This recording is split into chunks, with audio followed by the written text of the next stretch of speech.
अथ त्रयोदशोऽध्यायः। अर्जुन उवाच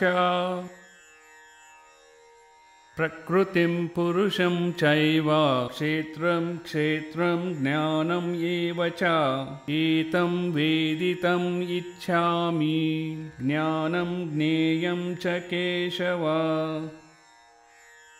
श्रीभगवान् उवाच इदं शरीरं कौन्तेय क्षेत्रमित्यभिधीयते एतद्यो वेत्ति तं प्राहुः क्षेत्रज्ञ इति तद्विदः।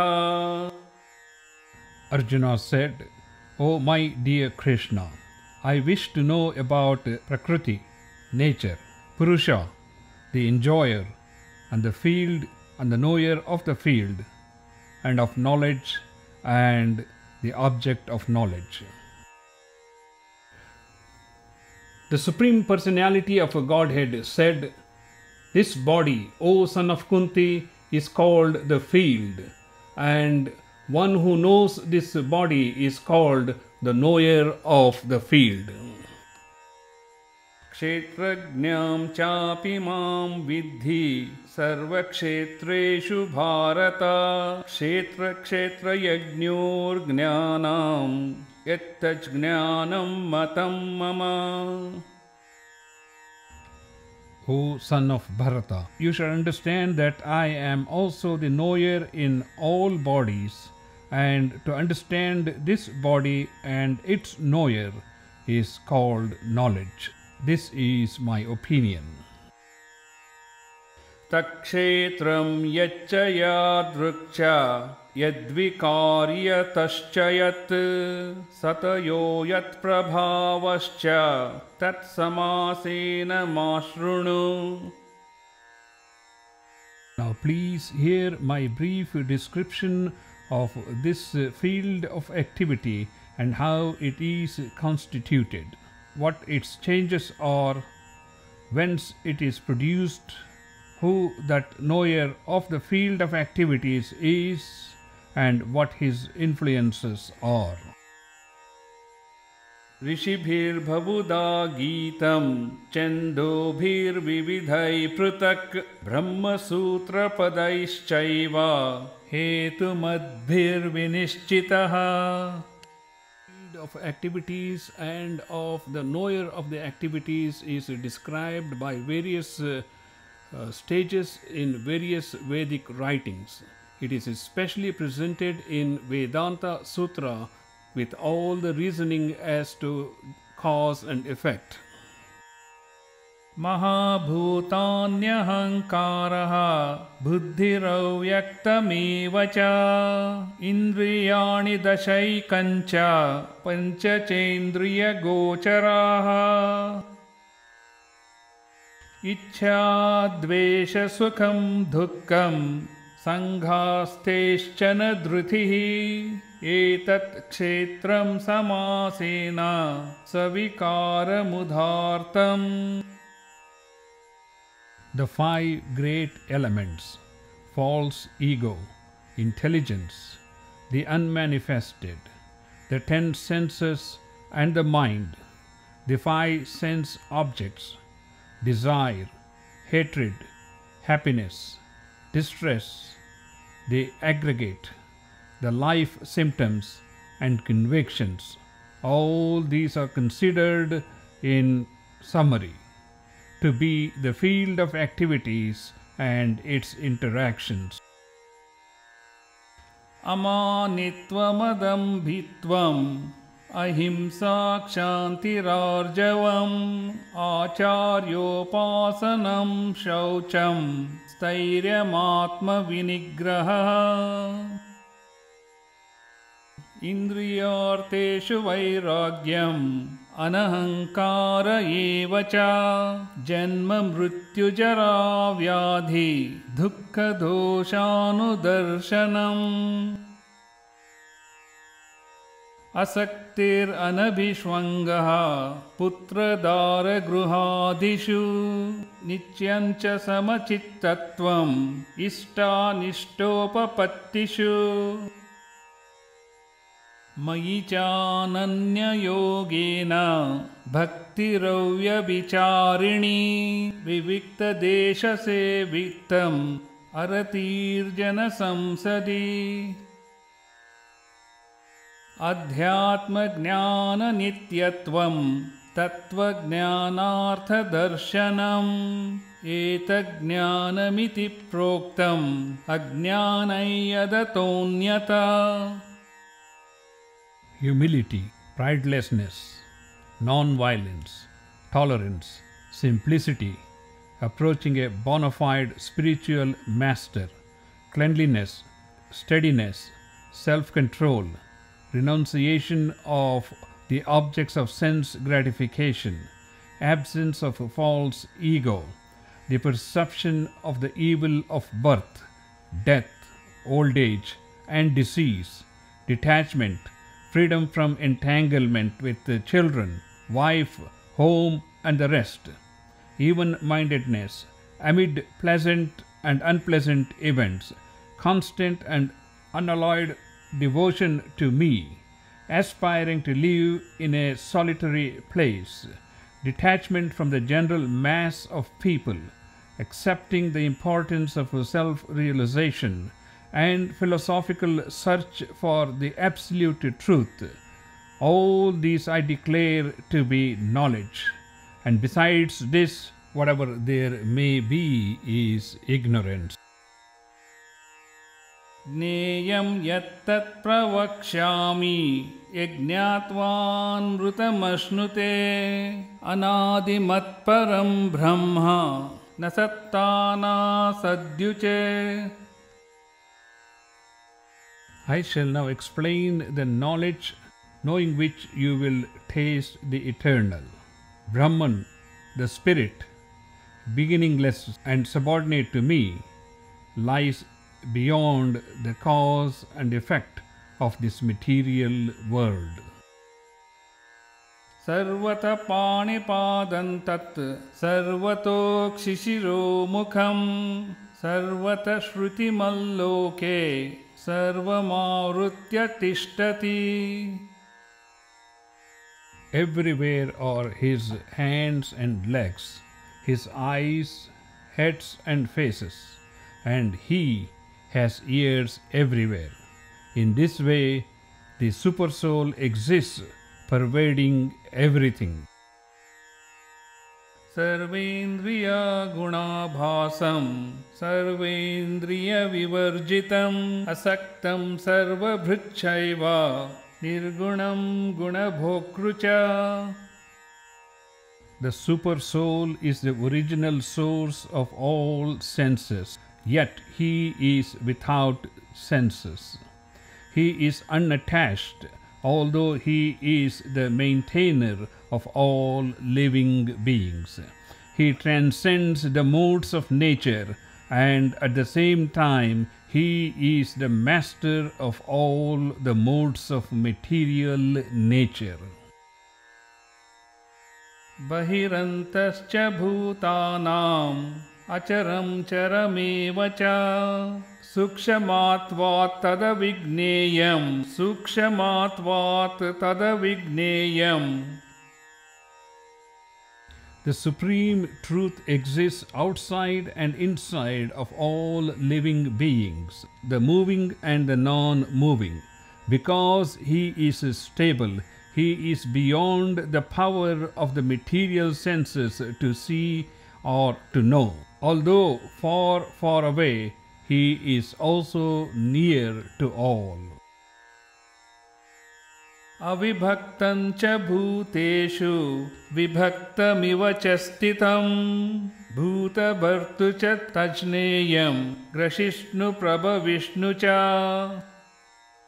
Although the Supreme appears to be divided among all beings, he is never divided. He is situated as one. Although he is the maintainer of every living entity, it is to be understood that he devours and develops all. ज्योतिषामपि तज्ज्योतिस्तमसः परमुच्यते ज्ञानं ज्ञेयं ज्ञानगम्यं हृदि सर्वस्य विष्ठितम्. He is the source of light in all luminous objects. He is beyond the darkness of matter and is unmanifested. He is knowledge, he is the object of knowledge, and he is the goal of knowledge. He is situated in everyone's heart. इति क्षेत्रं तथा ज्ञानं ज्ञेयं चोक्तं समासतः मद्भक्त एतद्विज्ञाय मद्भावायोपपद्यते. Thus the field of activities, the body, knowledge and the knowable have been summarily described by me. Only my devotees can understand this thoroughly and thus attain my nature. प्रकृतिं पुरुषं चैव विध्यनादि उपावपि विकारांश्च गुणांश्चैव विद्धि प्रकृतिसम्भवान्. Material nature and the living entities should be understood to be beginningless. Their transformations and the moods of matter are products of material nature. कार्यकरणकर्तृत्वे हेतु प्रकृतिरुच्यते पुरुषः सुखदुःखानां भोक्तृत्वे हेतुरुच्यते. Nature is said to be the cause of all material causes and effects, whereas the living entity is the cause of the various sufferings and enjoyments in this world. पुरुष प्रकृतिस्थो हि भुङ्क्ते प्रकृतिजान् गुणान् कारणं गुणसङ्गोऽस्य सदसद्योनिजन्मसु. The living entity in material nature thus follows the ways of life, enjoying the three moods of nature. This is due to his association with that material nature. Thus, he meets with good and evil among various species. उपद्रष्टानुमन्ता च भर्ता भोक्ता महेश्वरः परमात्मेति चाप्युक्तो देहेऽस्मिन् पुरुषः परः. Yet in this body there is another, a transcendental enjoyer, who is the Lord, the Supreme Proprietor, who exists as the overseer and permitter, and who is known as the Super Soul. य एवं व्यक्ति पुरुषं प्रकृतिं च गुणैः सह सर्वथा वर्तमानोऽपि न स भूयोऽभिजायते. One who understands this philosophy concerning material nature, the living entity and the interactions of the moods of nature, is sure to attain liberation. He will not take birth here again, regardless of his present position. ध्यानेनात्मनि पश्यन्ति केचिदात्मानमात्मना अन्ये सांख्येन योगेन कर्मयोगेन चापरे. Some perceive the super soul within themselves through meditation, others through the civilization of knowledge, and still others through working without fruitive desires. अन्ये त्वेवमजानान्ता श्रुत्वान्येभ्य उपासते तेऽपि चातितरन्तेव मृत्युं श्रुतिपरायणः. Again, there are those who, although not conversant in spiritual knowledge, begin to worship the Supreme Person upon hearing about him from others. Because of their tendency to hear from authorities, they also transcend the path of birth and death. यावत् संजायते किंचित् सत्वं स्थावरजङ्गमं क्षेत्रक्षेत्रज्ञसंयोगात् तद्विद्धि भरतर्षभा. O chief of the Bharatas, know that whatever you see in existence, both the moving and the non-moving, is only a combination of the fields of activities and the knower of the field. समं सर्वेषु भूतेषु तिष्ठन्तं परमेश्वरं विनश्यत्स्व विनश्यन्तं यः पश्यति स पश्यति. One who sees the super soul accompanying the individual souls in all bodies, and who understands that neither the soul nor the super soul within the destructible body is ever destroyed, actually sees. समं पश्यन् हि सर्वत्र समवस्थितमीश्वरं न हि नस्यात्मनात्मानं ततो याति परां गतिम्. One who sees the super soul equally present everywhere, in every living being, does not degrade himself by his mind. Thus he approaches the transcendental destination. प्रकृतैव च कर्माणि क्रियमाणानि सर्वशः यः पश्यति तथात्मानम् अकर्तारं स पश्यति. One who can see that all activities are performed by the body, which is created of material nature, and sees that the self does nothing, actually sees. यदा भूतपृथग्भावम् एकस्तमनुपश्यति तत एव च विस्तारं ब्रह्म सम्पद्येते तदा. When a sensible man ceases to see different identities due to different material bodies, and he sees how beings are expanded everywhere, he attains to the Brahman conception. अनादित्वान् निर्गुणत्वात् परमात्मायमोययः शरीरस्थोऽपि कौन्तेय न करोति न लिप्यते. Those with the vision of eternity can see that the imperishable soul is transcendental, eternal, and beyond the modes of nature. Despite contact with the material body, O Arjuna, the soul neither does anything nor is entangled. यथा सर्वगतं सौक्ष्म्याद् आकाशं नोपलिप्यते सर्वत्रावस्थितो देहे तथात्मानोपलिप्यते. The sky, due to its subtle nature, does not mix with anything, although it is all-pervading. Similarly, the soul situated in Brahman vision does not mix with the body, though situated in that body. यथा प्रकाशयत्येकः कृष्णं लोकम् इमं रविः क्षेत्रं क्षेत्री तथा कृष्णं प्रकाशयति Bharata. O son of Bharata, as the sun alone illuminates all this universe, so does the living entity, one within the body, illuminates the entire body by consciousness.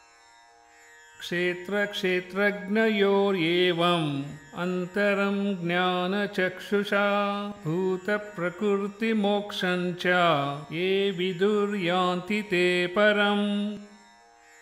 Those who see with eyes of knowledge the difference between the body and the knower of the body, and can also understand the process of liberation from the bondage in material nature, attain to the supreme goal. ॐ तत्सदिति श्रीमद्भगवद्गीतासु उपनिषत्सु ब्रह्मविद्याया योगशास्त्रे श्रीकृष्णार्जुनसंवादे क्षेत्रक्षेत्रज्ञविभागो योगो नाम त्रयोदशोऽध्यायः।